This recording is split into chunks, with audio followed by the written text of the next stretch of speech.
Támogatónk a Makma.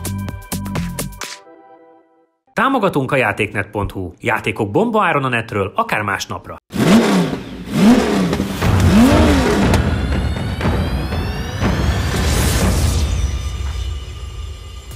Hello mindenkinek, itt vagyunk újra, és egy olyan párost hoztunk az Opel termékek közül, ami picit multidéző, de azt gondolom, hogy mind a két autó ránézésen nagyon jó állapotban van. Egy Kadett GSI, Astra GSI párharcot fogunk megvívni a mai nap folyamán.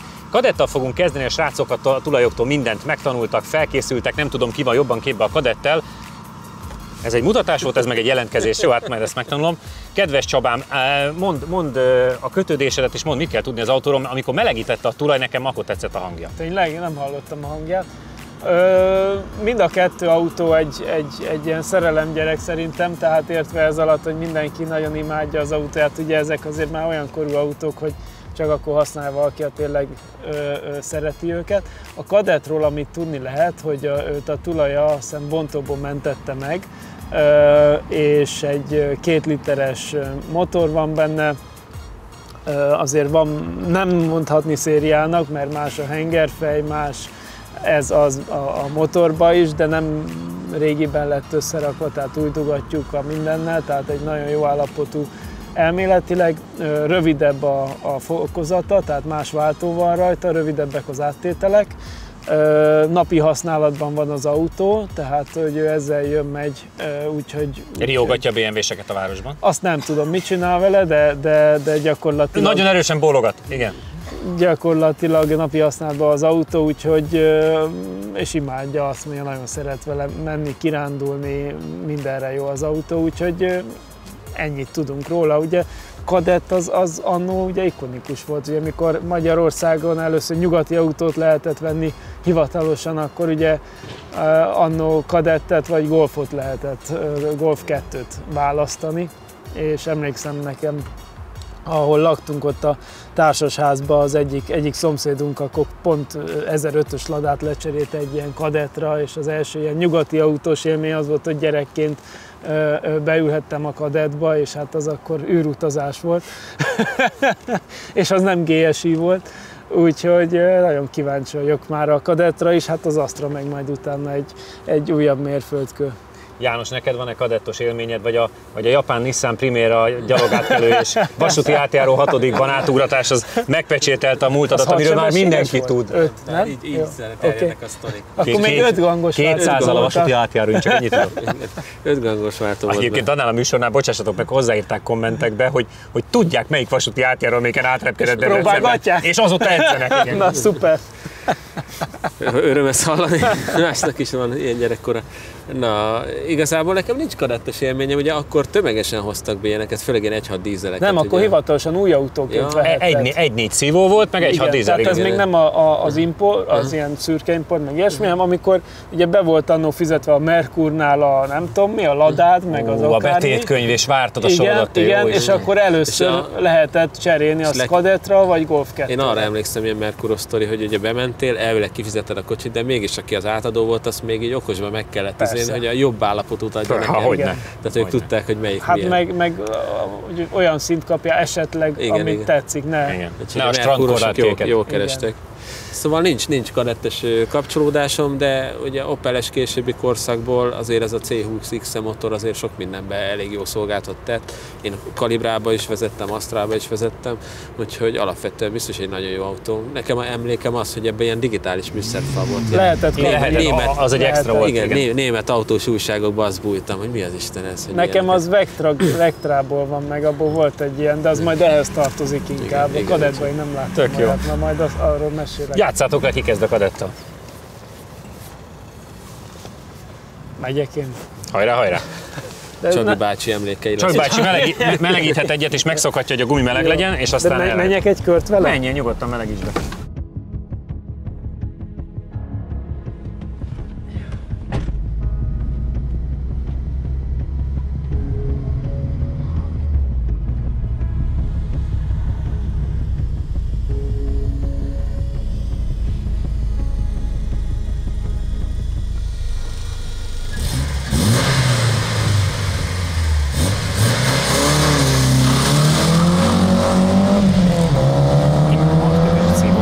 Igen. Nagyon szépen elmegy. És még ahhoz képest, hogy rövid a váltó, a második közepéig forgott csak. Tehát emlékszem, előtte 4-et váltatok odáig. Jó, hát kicsit más sebesség. Más sebesség, meg más fokozatkiosztás van, meg más darabmennyiségű fokozat. Ez 5 gangos, ugye? Szerintem igen, ezek még 5-ösek voltak. Már az öröm, hogy ez már 5-ös volt, nem? Igen. Viszont nem kell sokat váltani. Azt kell mondanom, hogy egészen lendületesen ment az egyenesbe. Jó lesz ez a 2000-es kategóriában.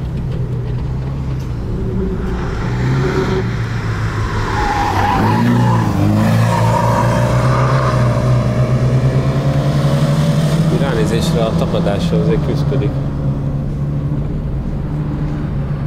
Szépen beleváltott még egyet. Szerintem harmadikkal mész el mindenhol, és itt húzta fel a negyediket, azt gondolom. Öblögetni kell, úgyhogy sper meg a tapadás, igen. De ott szépen kiforogja magát.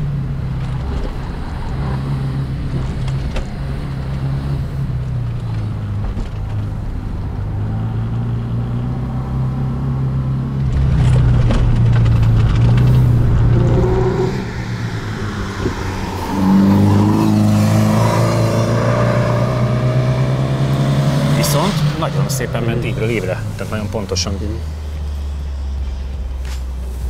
Na, halljuk.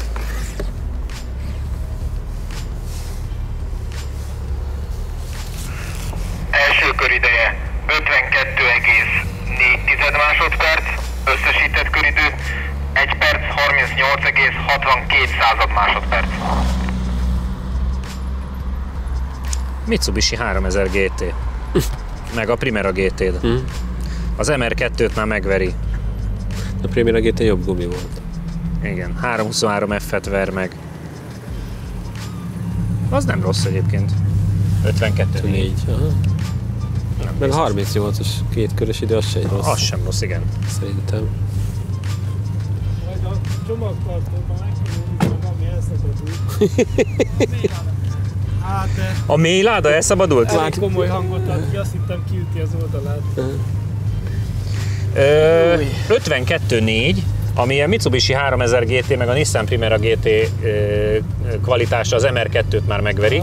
Ugye 2000-es évekről beszélünk, van, nyilván. Szóval ugye ez az a kategória, Igen. hogy... És 1.38 a két kör, az is egészen vállalható. Hallottuk, hogy kigyorsításon azért öblögetsz, gondolom sper és tapadás. Persze, igen, tehát én kettes nem is nagyon használtam, csak hármas, pedig kettes kéne igazándiból, de akkor annyira cibálja az elejét, ott van benne az az érzés, hogy ki akar esni a komplet futómű, úgyhogy inkább hagytam hármasba a biztonság kedvéért. Egyébként nem annyira rossz a tapadás, tehát tök jól elfordul, érződik, hogy könnyű az autó. Úgyhogy az úgy jó, jól megy, nyilván nem egy atomvillanás, de tök jól megy, viszont a második körre elszabadult, mint megtudtuk, akkor a mély láda hátul, és olyanokat dübög, úgyhogy itt a kör másik felébe tök óvatosan kanyarodtam, már csak az érdeket, hogy valahogy ne verje ki az oldalát, olyan hangja volt, úristen. Sejtettem, hogy valami ilyesmi lesz, de iszonyatokat szólt, úgyhogy itt az utolsó néhány kanyar szerintem nem annyira értékelhető, mert tényleg csak arra próbált, hogy hát ha most nem fog elcsúszni, elcsúszott.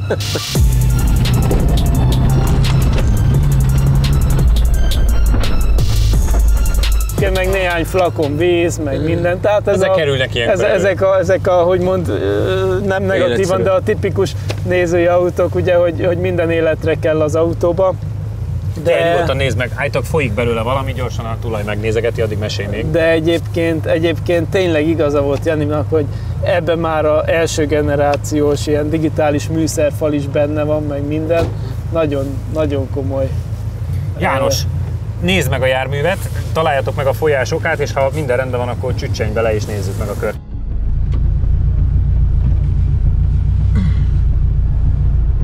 Janinak olyan jól állnak ezek a régi ilyen sportosabb modellek. Esküszöm, hogy olyan máshogy ül bennük, nem? Érzed, hogy ő magára veszi, átszellemül. Jani bácsi visszatér a gyerekkorába, a múltjába, és újra csillagként fénylik az égen.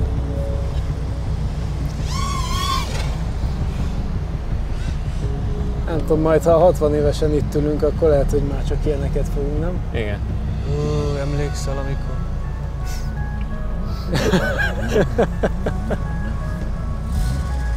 Nem azért, mert a 60 sok, félre ne értsd. Szó nincs róla. Ugye? Az még mind fiatal. Ahogy közeledünk, Majd amikor 50-esen itt ülünk, már az is baj lesz. Jó lenne, akkor már nem a Kakucson ülni, hanem valami másik pályán, mint komolyan. Abu Dhabin a szállodából. Lemenjünk ma forgatni?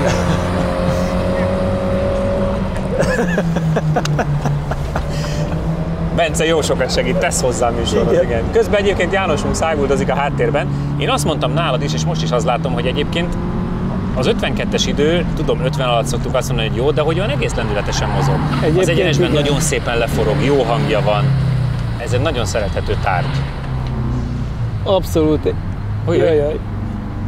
János megállott.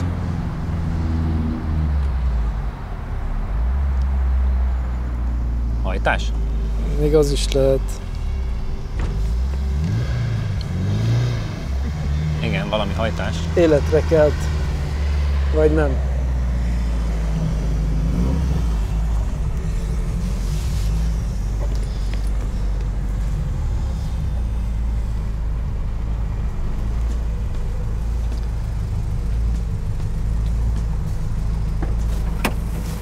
Elment az áram, minden, aztán meg újra visszajött.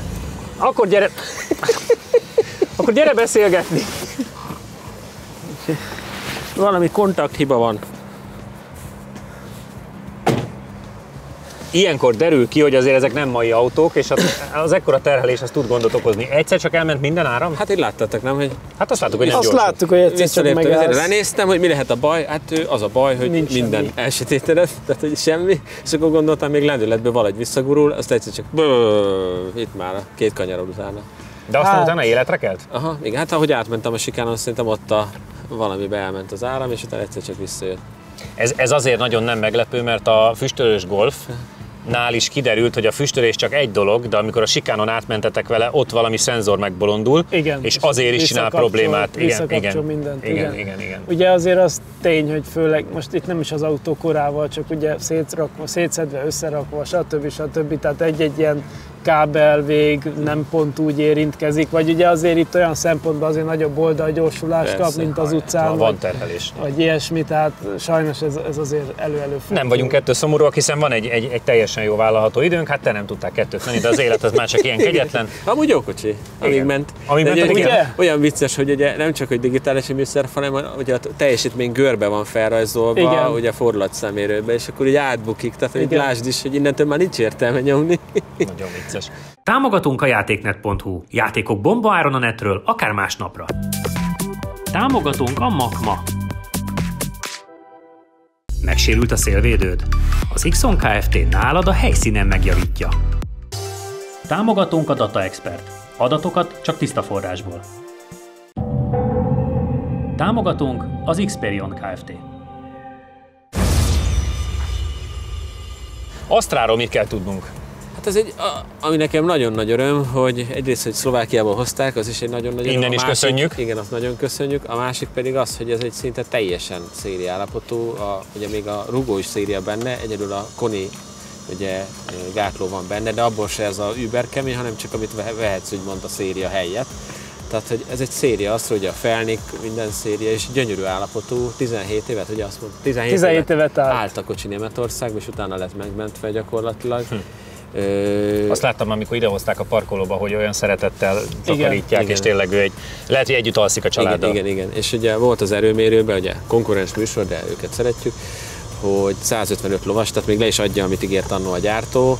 Úgyhogy ez egy nagyon jó dolog szerintem, hogy ilyen állapotban megmaradnak ezek az autók. Ugye ez a C20X motor van benne, elvileg ugye 150 lovas volt, ugye ez a 16 szelepes 2 literes szívó, és hát minden széria benne az ülés, tehát hogy ez tényleg az, amit annó kitaláltak. Most az más kérdés, hogy ugye már más gumi, de hát majd meglátjuk, hogy ez éppen hogy fog tapadni, de szerintem az Astra kupa az mind a hármunknak Hát ez mind a hármunknak az alap, nem is véletlenül mentünk ilyennel. Viszont azt mondtad a műsor elején, hogy van ehhez valami kötődésed, amit ennél akartál elmesélni. Két dolog, ugye akkor, tehát azért ez egy ikonikus autó volt. Hát meg akinek GSI-je volt akkor, hát az nagyon, ne viccelj. Nagyon, a farvízén is örömmel mentem volna.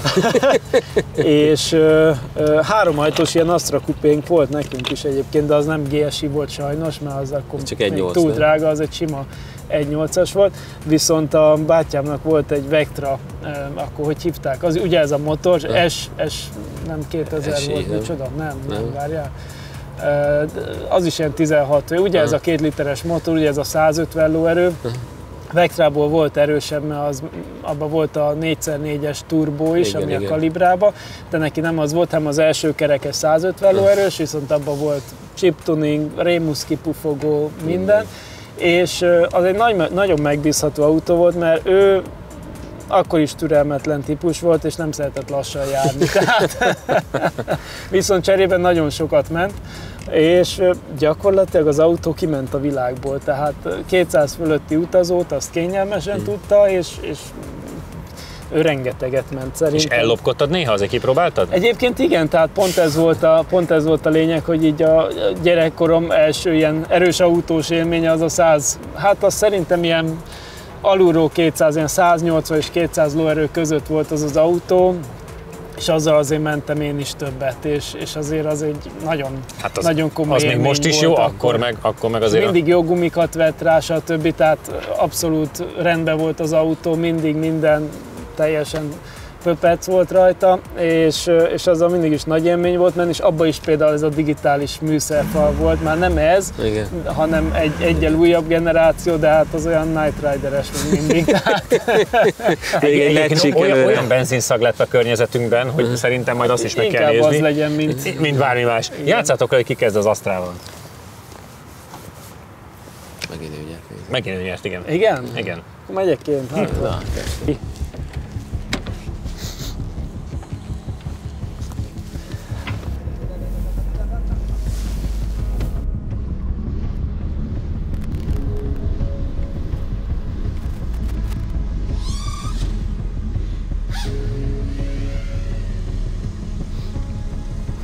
Na nézzük, mit tudunk pár évet fiatalodtunk, megváltozott kicsit a formánk, begömbölyödtünk gyakorlatilag, és új nevet kapott a Hot Hatch.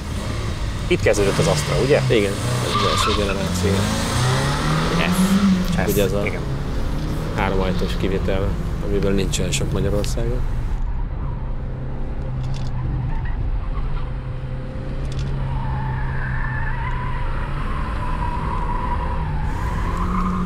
Olyan fenomenális tempókülönbséget nem vélek felfedezni a Kadett és az Astra között. Nem is hiszem, hogy lennie kéne. Ugye lóerőben közel azonosak? Hát ugye ez tuningolt motor, de az meg egy tök jó állapotú széria. Igen, viszont az valószínűleg súlyban biztos, hogy nehezebb, mint a Kadett. Hát igen, gyakorlatilag egy kicsivel szerintem mindenképp.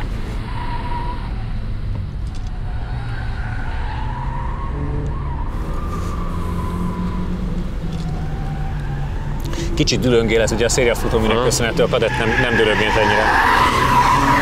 De mintha megmozdult volna a hátulja. Igen. Mert ennek reszegyen mindjárt. Ez kicsit szélesről kezdte. Kicsit kintről kezdte a more, érted? Felmelegíti nektek a gumit, azt mondom.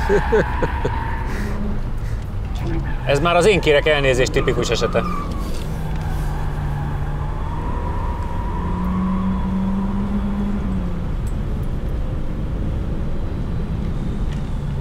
Egyébként szép, nem, hogy egy ilyen nagyon féltfőrzött 147 000-et futott, de még mindig jó állapotú Astrát itt meggyaláltuk. Ide hozzák a családi erekét, és szétcsapjuk. Kicsit nagyon dűlöngél. Én azt gondolom, hogy... Azt veszem észre, hogy most úgy vezetett, mint ahogy te szoktál, tehát ilyen tök agresszíven haigálja. Hát meghallgatjuk, ez mire elég.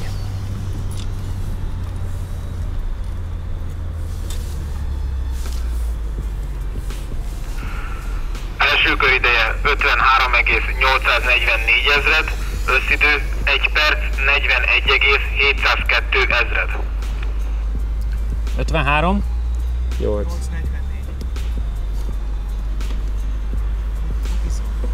Az két helyen van a 2000-esben mögöttem, az MR2 meg a Lexus IS van még, amik megelőzik. Hát ugye valószínűleg ez a gumi nem annyira ideális erre a pályára. Így van, valószínűleg eltologatja magát, mert azért kapott egy körön 1,4-et. Ugye a Kadetten jobb gumi van. Kadetten sokkal jobb gumi. Szerintem a futómű nagyon sokat számít, hogy a Kadettel nem dülöngélt annyira. Igen, ez annyira széria, hogy ez annyira széria, hogy dülöngél, igen. Nézzél is a kereket, hogy mit adott neki. A tulajjal már megbeszéltem, hogy vettünk 2 kereket azért előre, nem? Hát mondjuk ráfér, de hát csodálatos állapotban van ez az autó, úgyhogy ez olyan, mintha most jött volna ki a szalomból, annyira szépen, precízen működik minden. Tényleg én kicsit óvatosan is próbáltam, mert azért ne gyapáljuk szét. Ez volt az óvatos? Igen, egyébként pont azt mondtam, hogy agresszíven mentél magadhoz képest, tehát nagyon ráhajgálós. Kívülről úgy billegett az autó, igen. Meg minden. Nagyon billeg, nagyon lágy az autó. Mai szemmel nézve nagyon lágy. Tehát, hogy ezek a gátlók nem kemények, az egész biztosan rugó se. Tehát nagyon lágy az egész, úgy mozog, meg minden. De igen, ez volt az óvatos. Súlyban érzel különbséget? Mert azért 1,4-jel lassabbat ment, nyilván sok mindennek köszönhetően, igen. De hogy esetleg könnyebb a Kadett? Szerintem az sokkal jobban fordult. Igen, futómű. Tehát ez a tapadás. Meg ugye láttad, nem gyorsít ki. Igen. Erőbe ez nyilván jobb, meg állapotban is sokkal jobb.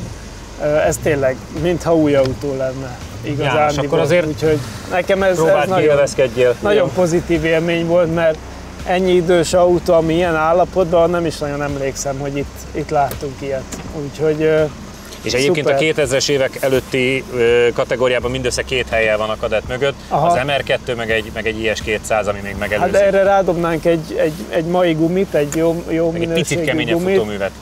Hát igen, az biztos, hogy ezt tudná, de minden egyébként annyira egybe van, nagyon jó. És tényleg, tehát látszik, hogy amikor még nem Euro 6D akármi volt, hanem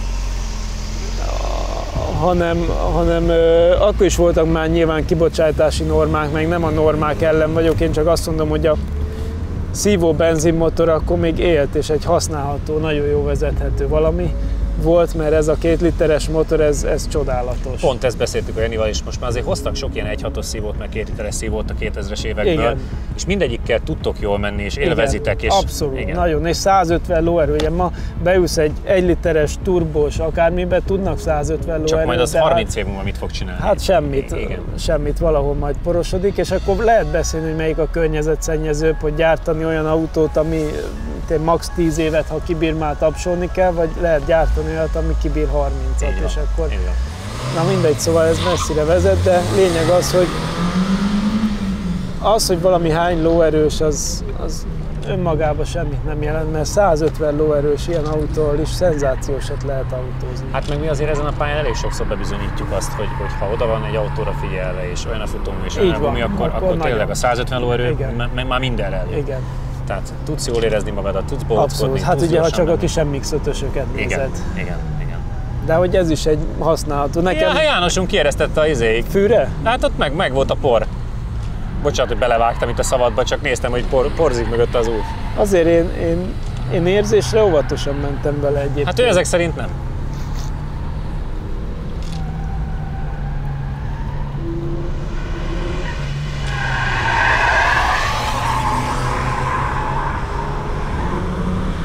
Rázom is meg. Te az új kört annyira kintről kezdted. Nagyon, mert ott kicsit túlcsúsztam. És a fehérre meg is mozdultál, azt néztük, hogy de bátor ez a Csabi. Nem, ott bebambultam, mert túl messze elmentem, és azért kellett elvenni, mert vissza kellett jönni, és alig fordul ugye ezekkel a gumikkal, úgyhogy ott azért lett érdekes, mert azzá tettem.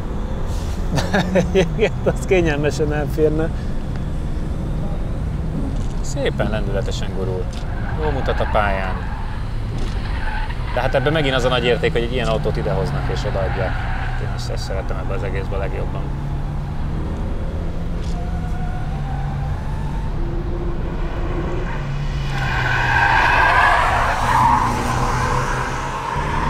Hát és igen, az Astra pipa. Én azt gondolom, hogy János próbálja menteni a becsületet, őszintén persze, szólva. Ez biztos jó lesz. Igen.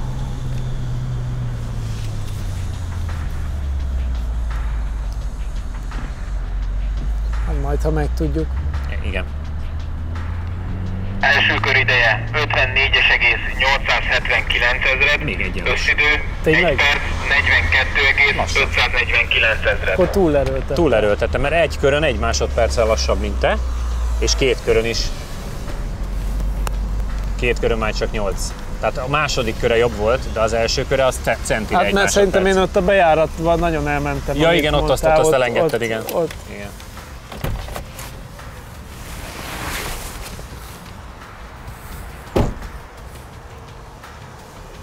Kereken 1 másodperccel lassabb volt az első köröd, viszont 2 tizedet visszahoztál a másodikon, mert ugye Csabi az új kör kezdetét ott fel is nevettünk, és mondta, hogy belebambult egy kicsit, ott elnézte. Igen.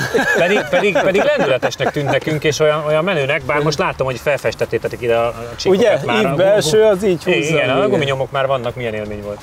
Jó, csak a RTC-vel nem tudom, hogy hívják benne. Azt láttam, hogy néha felvillan. Igen, egy bekapcsolva maradt, úgyhogy néha fogta a kocsit, utána mondom, mindegy, most már így megyek vele körbe, de egyébként egész jó helyeken működött, tehát ahol amúgy én is elvenném a gázt. Hát alapvetően már az első kanyarban volt egy ilyen meglepetés, hogy befordítottam az elét, ugye azután egy kadett, után ez meg elment egyenesen, tehát hogy annyival más a patás, hogy ilyen nagyon-nagyon horror a különbség. Az első körben a hosszú egyenesre való ráfordításnál porzott meg oda is az út. kiestem a peremére pont a izének, hogy annyira csúszik az eleje, egyébként sokkal jobban csúszik az eleje, mint a hátulja. Igen. Tehát, hogy nagyon furcsa vezetni, de maga a kocsi tényleg ilyen elképesztő állapotban van, tehát hogy én nem ültem ilyen idős autóba, ami ennyire szép. Csabi ugye azt mondta, hogy talán nem is volt és ennyire minden, jó nem állapot. kotyog benne semmi, tehát minden ott működik, ahol kell, tehát mintha a gyártósorról hoztuk volna el. Brutális, és szerintem nyomatékosabb is, mint a kadett, Persze, tehát hogy jobban az megy. biztos. Egyszerűen sokkal kevesebb rajta, de ilyen döbbenetesen kevesebb a tapadás. Szerintem azon elég sok, még hiába a gumia nem annyira, de valahogy hogy az annyira jó Igen, ez dőlöngélés, ugye. De vicces volt meg az, hogy beleülsz, és ami az Astra kupába, ugye ez volt a kormány. És akkor Ja tényleg, a kormány. a kormány, ugye ezt volt. emelték át, az nagyon jó érzés, bejössz, és akkor Jézusom, ez még az. Megint a múltad előjött. Igen. Vagy a múltunk. Amikor kiforgattam, nem tudom. Tök jó. Jó Én nagyon autó. boldog vagyok, amikor 2 régebbi autó van, és mégis mindkettőtöknek mosoly van az arcán. Igen. A Kadett esetében objektív okok miatt csak Csabi telemetriáját tudjuk nézni. Az autó 4,577 ezred másodperc alatt éri el a 60 km/h sebességet, ami például 2 tizeddel gyorsabb, mint egy Punto HGT volt. A maximális gyorsulási értékünk elég gyengécske, viszont a lassulás 1G fölött van, ezek szerint a fékek rendben voltak. Csabi a célegyenes után éri el a maximális sebességet 107,24 km/h-val. Az Opel telemetriája összességében egyenletesnek tűnik, Csabinak ritkán kellett csak korrigálnia, és látszik, hogy pontosan tudott menni végig.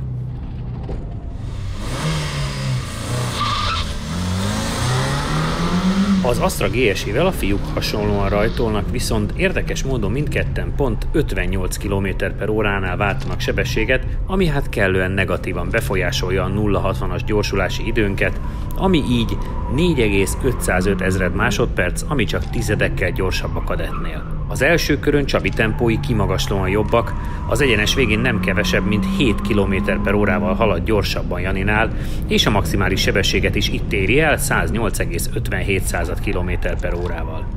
Jani a második kör elején kis ideig gyorsabb, a szokott módon padlón érkezik az első kanyarkombinációhoz, onnan Csabi visszaveszi a vezetést, de Jani érdekes módon a sikánon nem kevesebb, mint 10 km/h-val gyorsabban halad át. Még egy érdekes adat, Csabi annyira vigyázott a kocsira, hogy a váltási idők nem ritkán 1,5 másodpercet vesznek igénybe. Ezek voltunk mára, kövessetek bennünket Facebookon, Instán, YouTube-on, lájkoljátok az oldalt és kövessetek mindenhol. Csabinak Igaz, egészségére, igaz. lájkoljatok. Jövő héten találkozunk, sziasztok! Ha még nem tetted meg, most azonnal iratkozz fel a csatornánkra. Nyomd meg hozzá a kis csengőt, és így nem maradsz le a Lifetiming adásokról sem.